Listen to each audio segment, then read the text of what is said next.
We are back with more of My Southern Home, and I'm here with David Coleman, the park manager at Fort Harrod State Park. And David, I'm so happy to be with you here today because Kentucky started here in this cabin that we're at. That's correct. We started in 1774. There's a big spring across town. That's where the original settlement was. And of course, they had to abandon the settlement that fall. And they came back in the early spring of 1775 and realized they needed a fortification. So they started to build what became Old Fort Harrod. And it stood for over 40 years, which is an anomaly out here on the frontier. Most forts weren't up and down for that long, but we know Fort Harrod stood for over 40 years. Anne McGinty died in her blockhouse in 1815. And there's a famous name associated with this cabin. That's correct. We're standing in the George Rogers Clark blockhouse. Of course, George Rogers Clark lived at Fort Harrod for a time period. He planned his Great Northern Campaign from his blockhouse here. And Fort Harrod helped on two offenses for Kentucky.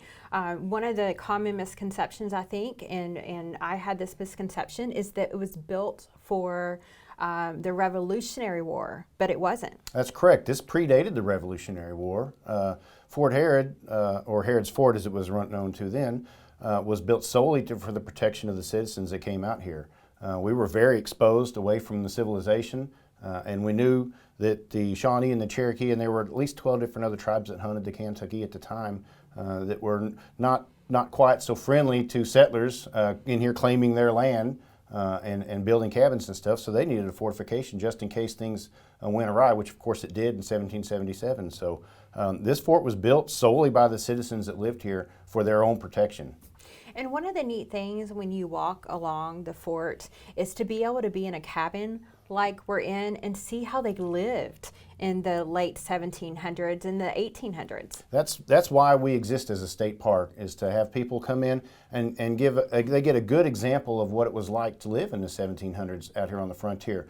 Tourists can come and see what it was like in each one of these cabins. We have different people doing different skills.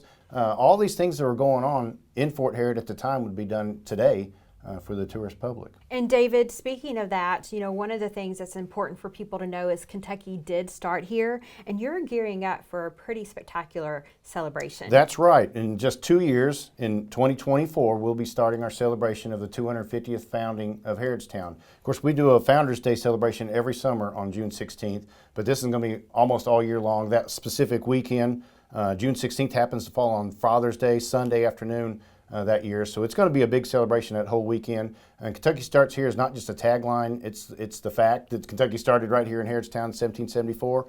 So we are looking very forward to that. We have all kinds of different things planned. That weekend is going to be just jam-packed from Thursday on through Sunday afternoon. I just happen to be on the events committee, so we've got lots of things planned, and we're hoping that all of Kentucky comes out and turns out to see what we can do. All right, well, thank you so much. I really appreciated being here today. Thank you, ma'am.